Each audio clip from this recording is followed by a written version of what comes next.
Explosion rocks the little town of Port Gaston, Virginia. As residents stream out of their homes and businesses, they discover a Navy helicopter has crashed. Part of it has landed in the park. The pilot is dead. They wonder about the tremendous explosion.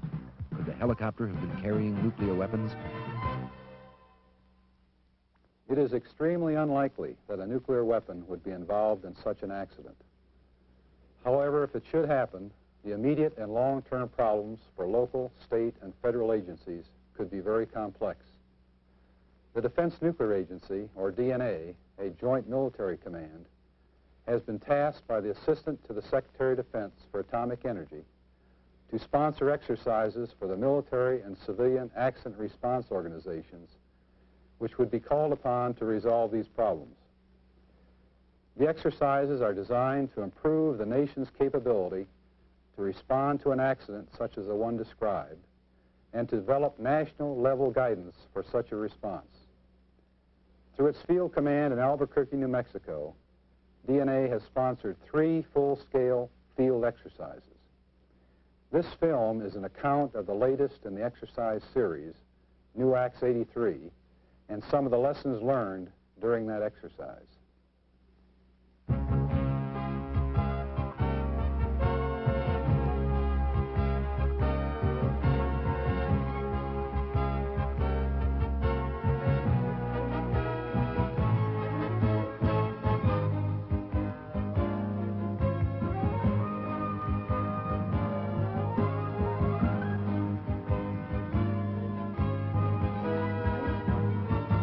Because of safety features built into the nuclear weapons of the United States, there has never been an accident which resulted in a nuclear yield.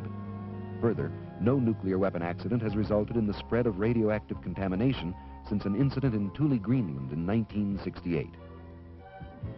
DNA, the United States Navy, the Department of Energy, or DOE, the Federal Emergency Management Agency, that is FEMA, and the Commonwealth of Virginia planned Nuwax 83 as a follow-on to the previous exercises. The objectives were to build upon previous experience and provide for continued upgrading of national response capabilities. Planning included increased participation by federal, state, and local organizations. Further, the U.S. Navy was the primary military response organization, following the Air Force in 1979's exercise and the Army in 1981. A naval ordnance facility and a nearby civilian community were staged at the DOE's Nevada test site for the exercise. The exercise staff created the town of Port Gaston and Jefferson County, with simulated facilities which would be affected by the simulated accident. The Catfish Cabin Cafe and Fish Market, Captain Nemo Memorial Park, a radio station and newspaper, a trailer park, the Jefferson County Building, hospital, industrial park, RV park, and a reservoir. Helicopter wreckage and training weapons were brought in and placed in realistic accident configurations. Navy and Virginia response forces were brought into place.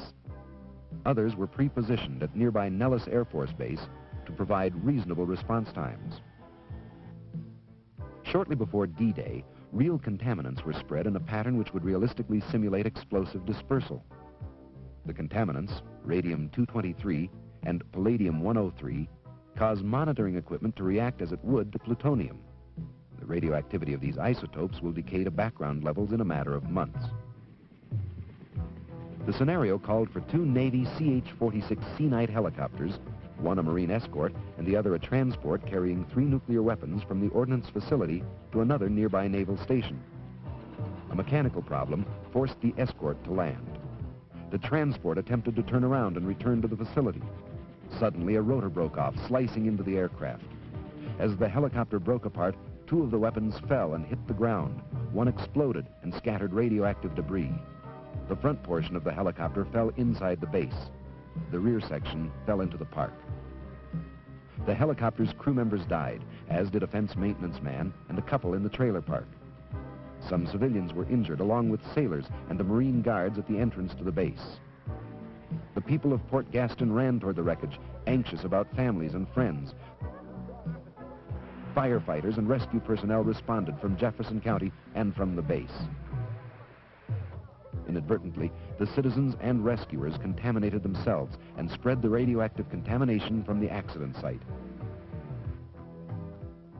Local, state, and Navy medical personnel attended to the injured people. Care of casualties in the exercise medical facilities was very good. In the case of the Navy, exceptional. But there were some delays in getting people to medical facilities, resulting in one of the lessons learned in this no-fault exercise, that all medical response forces need to coordinate with each other and use a systematic method of searching for, receiving, verifying, and recording casualties in the field. Marines quickly moved into position to guard the weapons and classified components. Immediately, local news people tried to interview Marines. State police, firemen, anyone who might have information. Anxious citizens confronted military and civilian law enforcement personnel, trying to find friends and trying to re-enter their businesses.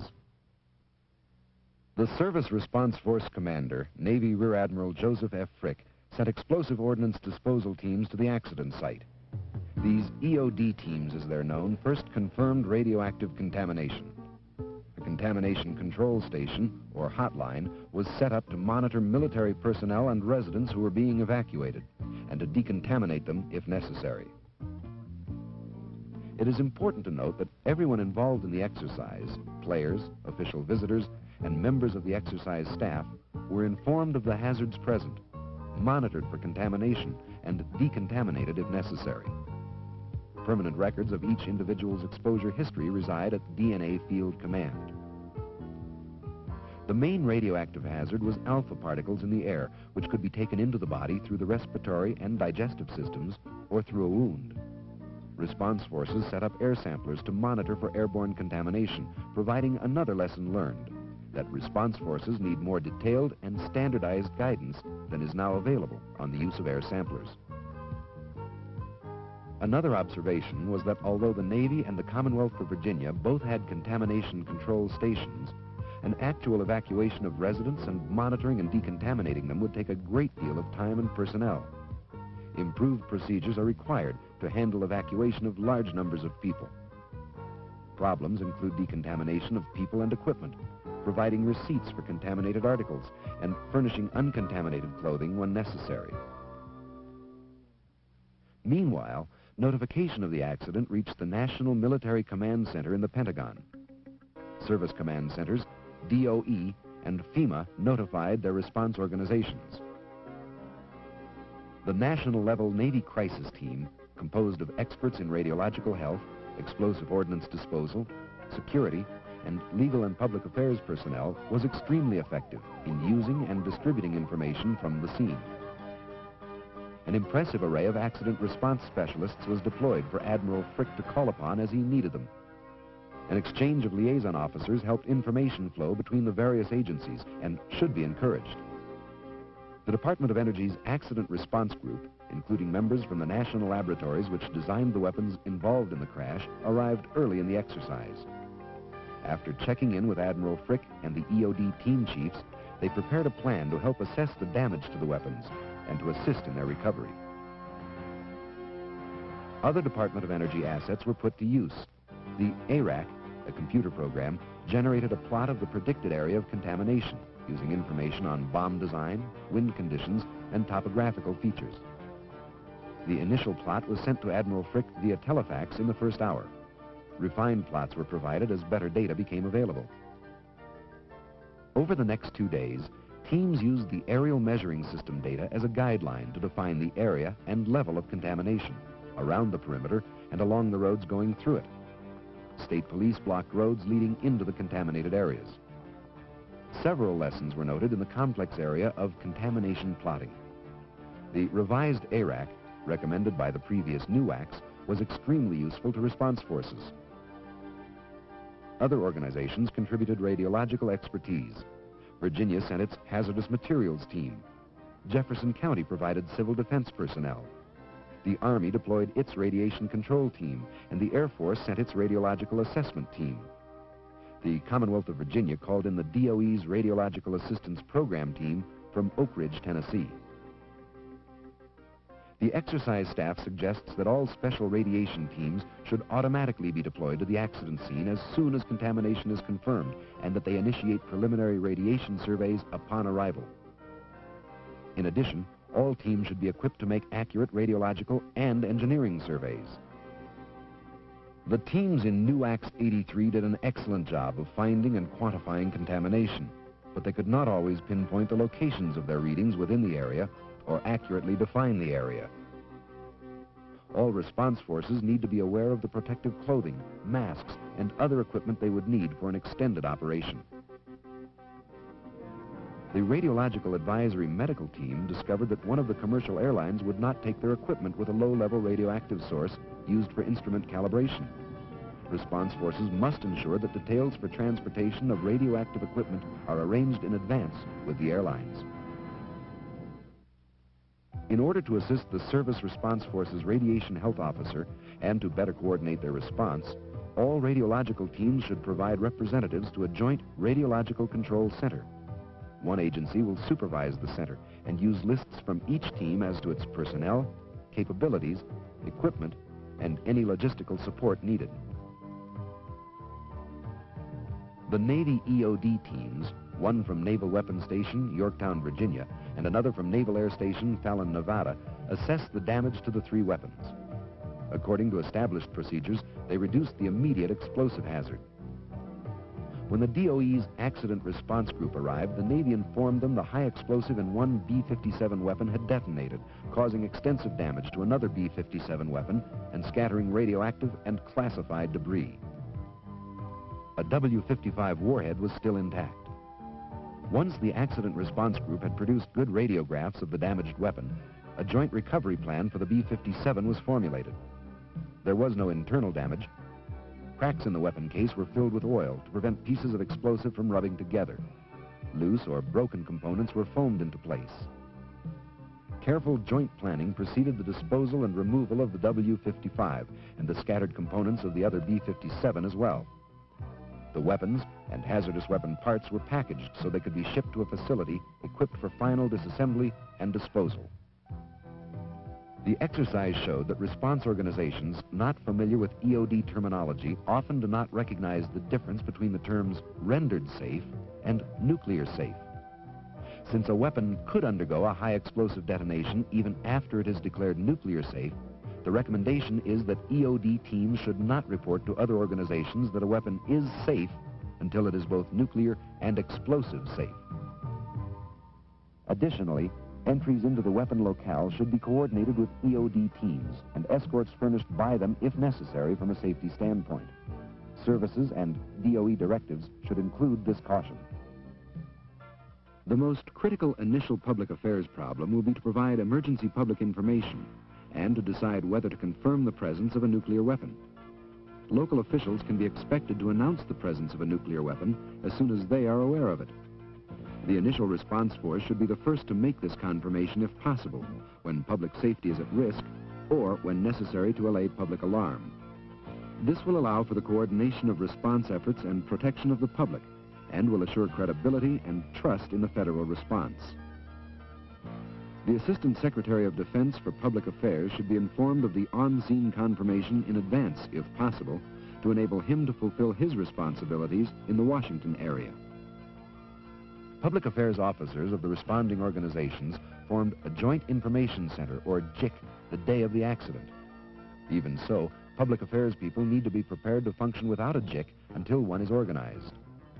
The first press conference was held the morning after the accident. Sir, could you just give us the names of the wide for note-taking now? So we don't Rear Admiral Joseph Frick, F-R-I-C-K. Mr. Kim Anderson, Commonwealth of Virginia. Mr. Joe Winkle, W-I-N-K-L-E. Senior FEMA. Senior official with FEMA. And Mr. Don Schuler. Great. I am Don Schuler, senior member of the Accident Response Group for the Department of Energy. We also have available here this morning, and I have... Post-exercise critiques pointed out that in a real accident there would be much more involvement by senior-level public affairs people, especially in Washington. They also pointed out the need for response agencies to make sure news releases are sent consistently to all principal federal departments and agencies. Citizens were concerned about the extent of the contamination. This Navy public affairs officer yesterday did confirm, I think his name is Smith, did confirm that the weapons nuclear material was plutonium. We had an interview with several hours with Dr. Strash, a radiologist who was on site yesterday. He said that the worry with plutonium in particulate form would be inhalation and ingestion, and that's why the respirators. Can you tell me, could this be dispersed through the wind? Does it leach into the soil? Does it get into the water? I mean, what are the ramifications of what we're looking at on plutonium? Well, I think I'm going to turn that over to an expert on the subject. Don, could I ask you to address the potential? During a meeting at FEMA headquarters the day after the accident, numerous federal and state agencies began to address the question of how to clean up the contamination and restore the site. FEMA has the overall responsibility to coordinate emergency type of activities, whether they be man-made or whether they be natural type situations. In this particular incident, we do have national security concerns, and we recognize that the Department of Defense or the Department of Energy, whichever is appropriate, has the operational responsibility for security of the classified materials that may be involved. Of course, one of the first concerns was financing. And Kim, I'm sure it's a concern of yours, and that is where the funds are going to come from. You read my mind? All right, sir. As to where the funds are going to come from to do the site restoration work. We expected that to be the first question. You expected that. That's why I brought my lawyer along. A number of federal and state agencies responded to plan and accomplish the cleanup. Meet Jill Finelli with the Virginia Department of Agriculture. Some of the things that we're interested here on the site in Port Gaston are the Gabe's Meat Market, right here, meat packing plant, JD's Produce Farm. Also meet Dr. Albert Roth, Virginia Department of Agriculture. The second role that we have basically is to be involved with the health of animals. The questions concerned are the health of the cattle or other livestock on the farm, as well as small animals. This is Charles Cox, U.S. Food and Drug Administration. In a radiological emergency, the role of the Food and Drug Administration is to ensure that foods, drugs, medical devices, biological products, animal feeds, cosmetics are safe, wholesome, free from contamination, and also that the population receives as minimum radiation as possible. EPA was called to Port Gaston through FEMA to supply laboratory support to the state of Virginia. And this is Wayne Bliss of the Environmental Protection Agency.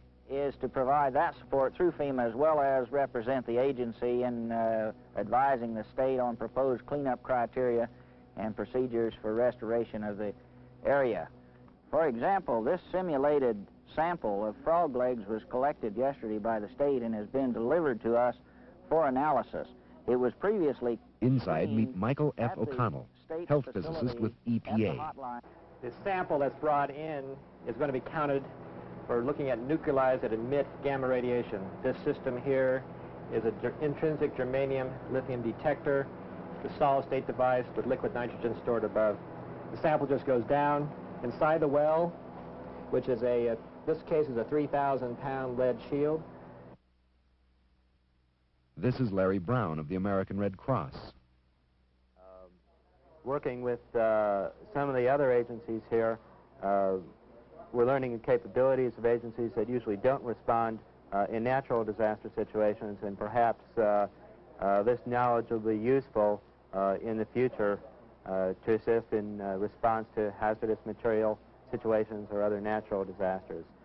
Red Cross workers would also respond to act as liaisons with the state and the state ELC and as liaison with the Federal Emergency Management Agency.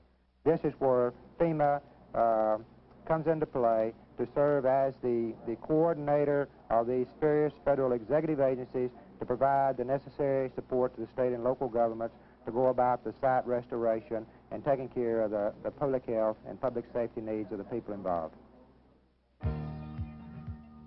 From the foregoing, it is apparent that all responding agencies must be attuned to the public's wide variety of legitimate concerns. These agencies must make every effort to allay fears and to take rapid, positive action to restore normalcy to the community. Although site restoration problems were not completely solved in the brief exercise, they did result in some recommendations in the areas of funding and assignment of responsibilities. One of the first things a response agency does upon arrival is to set up communications. In accordance with recommendations of previous exercises, 83 players set up a joint office of communications control. Such a center should be established on the first day. Each organization should provide a written list of its equipment, required frequencies, associated capabilities, and logistical support required. Then, communications assets can be used in the most efficient manner.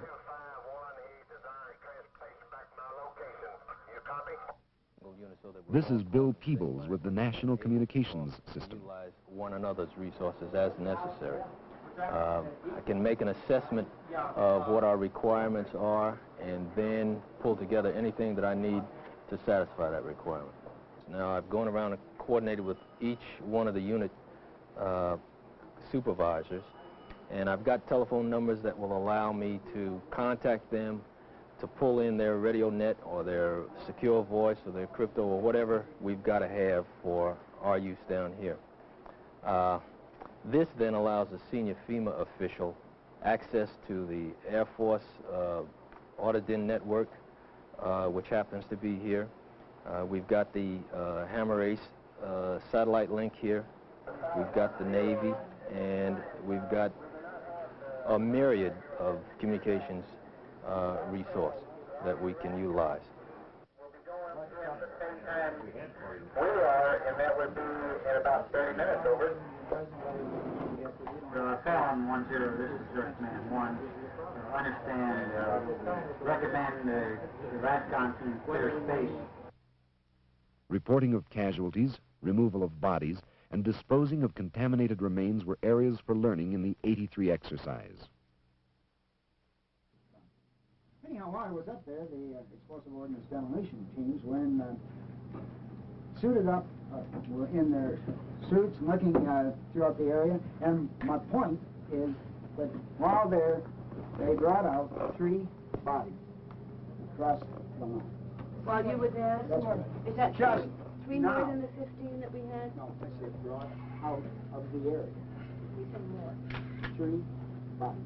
I don't know who they are. I have no indication of that at this time. This is in addition to the 15 they had listed in your press release. That is not so. This is 3 bodies that were just brought across the line. The confusion points out that it is best not to report casualty information until it is verified. While the exercise was in progress, representatives of the press and official visitors were invited to observe. Lead officials of the major response organizations and DNA briefed the visitors. Briefings were also given in Washington. Marines tenaciously guarded the weapons and scattered parts. Their perimeter, the National Defense Area, or NDA, included a small, practical, controllable area meeting all requirements, although Navy directives currently require a much larger area. Since security clearances are not standard and do not transfer automatically between organizations, some delays in admitting emergency personnel into the area occurred. Review of established procedures is required to allow specialized emergency response teams to begin work immediately upon their arrival. For an introduction to legal problems dealt with in the exercise, listen to Cynthia Bailey of the Virginia Attorney General's Office. In this particular exercise, as would be true in any emergency, the major questions come in the area of constitutional rights, the power of the state, the power of the federal government, and the power of the locality to restrict individuals' rights, both a private citizen as well as members of the press. The state wasn't a party to the suit, but some citizens of Port Gaston did file suit against the federal government alleging violations of their constitutional rights. In a similar fashion, in this type of emergency, we have 3 types of government. We have the federal government, the state government, and the local government. And there are many jurisdictional questions that arise, and who can best handle it, and who is legally empowered to handle the various problems which arise. A looter inside the NDA was handed over to Port Gaston police, who passed him on to the FBI, who passed him back to the police, who passed him back to the Marines, who turned him over to the Naval Investigative Service, who finally turned him over to the Navy Command Security Officer. The matter was complicated by the fact that he had been in a contaminated area. It is evident that detailed plans need to be developed concerning legal jurisdictions. Nuwax 83 was a tremendous success. It verified solutions to problems discovered in previous exercises and identified a few new problems. With each exercise, response forces have responded more competently. Improvement comes with greater comprehension of the problems which will be faced in an accident with a nuclear weapon, and an appreciation of the difficulty of allaying very real public concerns. The Nuwax series has demonstrated the capabilities of response elements throughout the federal, state, and local communities and the challenge of coordinating their activities. It is clear that additional exercises will further improve the nation's response capabilities. The Defense Nuclear Agency is proud to be a part of this effort.